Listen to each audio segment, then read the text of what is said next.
ने संसद पर हमला किया। हमले में 5 सुरक्षाकर्मी मारे गए। इसके अलावा 2 अन्य लोगों की भी मौत हो गई। हमला करने वाले सभी 5 आतंकवादी मार गिराए गए हैं। आइए देखें किस तरह आतंकवादियों ने संसद का सुरक्षा घेरा तोड़ा। संसद भवन पर हुए इस आत्मघाती हमले का मकसद अंदर धमाका कर वहां मौजूद अति विशिष्ट लोगों को निशाना बनाना था।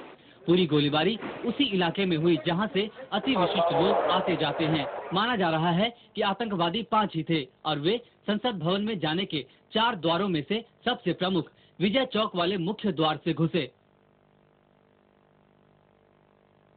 उन्होंने पहले अपनी गाड़ी गेट नंबर 12 और 11 की तरफ बढ़ाई, जहां से उपराष्ट्रपति, विदेश मंत्री और विपक्ष के नेता सोनिया गांधी आते जाते हैं।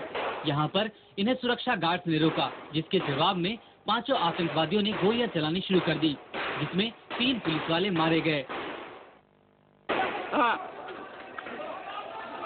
इसके बाद 4 आतंकवादी गाड़ी से निकलकर गेट नंबर 8 की तरफ भागे।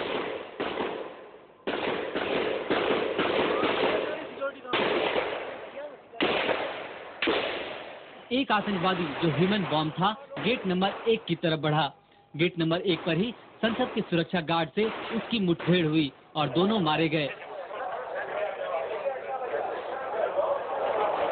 बाकी के आतंकवादी गेट नंबर 8 और 9 पर मारे गए। उनमें से एक गेट नंबर 5 तक भी पहुंच गया, जहां से प्रधानमंत्री को निकलना था। संसद भवन में ये घटना उसके जबरदस्त सुरक्षा घेरे को भेद कर हुई है। पिछले 2 सालों से आत्मघाती हमले की आशंका के मद्देनजर संसद भवन के अंदर और बाहर सुरक्षा का 4 स्तर का घेरा रहता है। इसमें सबसे बाहरी घेरा है अर्धसैनिक बलों का, जो आसपास कड़ी नजर रखता है।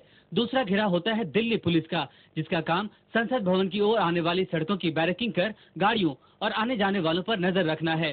तीसरा घेरा संयुक्त रूप से दिल्ली पुलिस और पार्लियामेंट सिक्योरिटी का होता है, जो परिसर में जाने वालों पर नजर रखता है।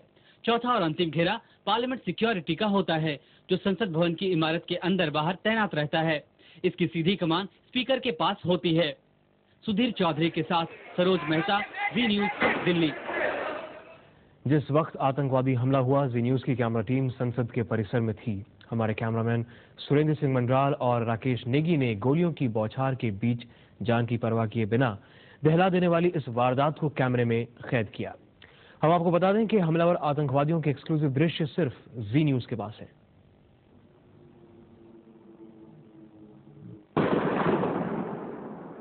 ये वही आतंकवादी हैं जिन्होंने आज संसद भवन पर हमला किया। सुरक्षा बलों के साथ एनकाउंटर शुरू होने के बाद भागते वक्त आतंकवादी जिस तरफ फायरिंग कर रहे थे, हम उधर ही खड़े थे। एक पेड़ के पीछे छिपकर हमने ये दृश्य रिकॉर्ड किए।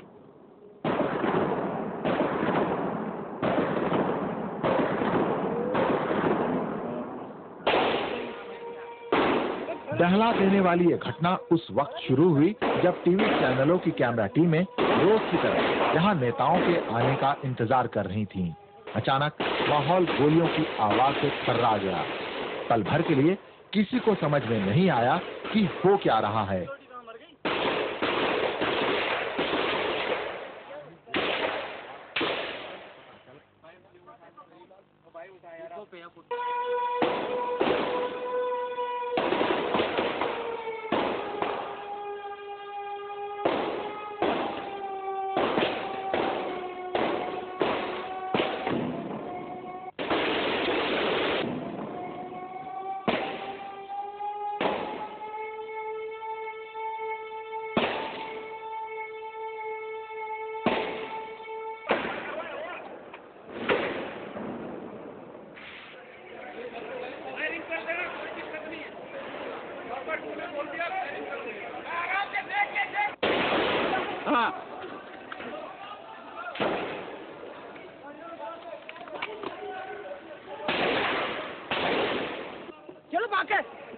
संसद के कैंपस में करीब घंटे भर इसी तरह के दृश्य रहे।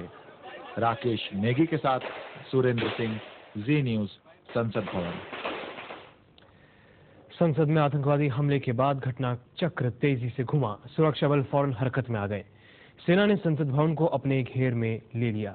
सरकार की ओर से प्रतिक्रिया व्यक्त करने खुद प्रधानमंत्री दूरदर्शन पर आए। आतंकवाद विरोधी कानून को लेकर संसद की कार्यवाही स्थगित होने की कुछ देर बाद ही संसद भवन का इलाका गोलियों और धमाकों से गूंज उठा। 11:40 पर संसद भवन की चार दीवारी के भीतर आतंकवादी घुस आए और गोलियां बरसानी शुरू कर दी। इसके तुरंत बाद सुरक्षा कर्मी हरकत में आ गए और वहां मौजूद तमाम लोगों को सुरक्षित जगहों में पहुंचा दिया गया। हाउस उठा था तो सेंट्रल हॉल पे 1 नंबर गेट पे निकले थे। 1 नंबर गेट से निकले तभी ऐसे पटाखे जैसी लड़ियों में आग लगती है, ऐसे आवाज चढ़ाता हम लोग समझे थे कोई बंदरों को आगे, बंदरों की वजह से गोली चलाई जा रही है। फिर वो सीधे गोली चलाते हुए आ गए। जब सिक्योरिटी गार्ड की गोली लगी थी तो हम सीधे जाके मैं उसमें स्टेशन में अंदर घुस गए, साउथ के अंदर पार्किंग की तरफ वहाँ थे। फिर उसके बाद में गोलीबारी होती रही, फिर हमको पता नहीं क्या हुआ। उपराष्ट्रपति जी के कमरे, पार्लियामेंट और उपराष्ट्रपति जी के कमरे में थे और मुझे लगता है जो हम टेलीविजन देख रहे थे तो उसमें बहुत सारी ऐसे भी बताया कि फायरिंग यहाँ हो रही, वहाँ हो रही है। थोड़ी देर में सेना और अर्धसैनिक बलों के कमांडो वहाँ पहुँच गए। करीब 50 मिनट तक संसद भवन में अलग अलग दरवाजों की तरफ से गोलीबारी और धमाकों की आवाज सुनाई देती रही।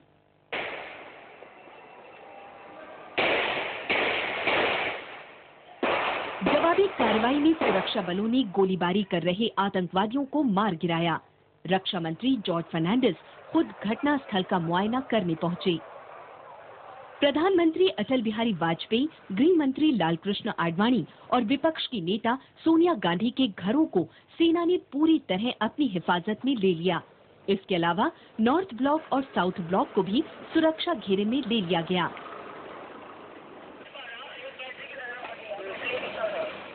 गोलीबारी थमने के बाद संसद में मौजूद मंत्रियों और सांसदों को बाहर भेजा गया। उसने मेरी और उसकी मैं जैसे देखने के लिए जो कॉलम है उसके ऊपर खड़ा हो गया। जैसे मेरे पास देखा तो उसने मेरे पे गोली चला दी, तो खंबे पे गोली लग दी, मैं छुप के चले गए। फिर वो आगे भागते भागते 2 नंबर गेट तक गए। आतंकवादियों की इस बड़ी कार्रवाई के बाद करीब 3 बजे प्रधानमंत्री राष्ट्र को संबोधित करने दूरदर्शन पर आए। उनका हमला केवल भवन पर हमला नहीं था, ये समूचे देश को एक चेतावनी थी। हम उनकी चुनौती स्वीकार करते हैं। इसी बीच 4:02 पर संसद भवन के पास एक और धमाका हुआ। सुरक्षा बल काफी देर से जिस बम को बरामद करने की कोशिश कर रहे थे वो अचानक फट पड़ा। देर शाम तक खोजी कुत्तों की मदद से संसद भवन की चप्पे चप्पे की तलाशी ली जाती रही। ब्यूरो रिपोर्ट, जी न्यूज। और अभी वक्त है एक ब्रेक का। ब्रेक के बाद हम फिर हाजिर होंगे। मंत्रिमंडल की सुरक्षा मामलों की समिति और उसके ठीक बाद पूरे मंत्रिमंडल की आपात बैठक बुलाई। बैठक में पास प्रस्ताव में कहा गया है कि सरकार आतंकवादियों की चुनौती को स्वीकार करती है। आतंकवादियों ने देश के सामने फिर चुनौती रखी है। देश इस चुनौती को स्वीकार करता है। हम आतंकवादियों और उनके समर्थकों को खत्म कर देंगे, वो कोई भी हो, कहीं भी हो।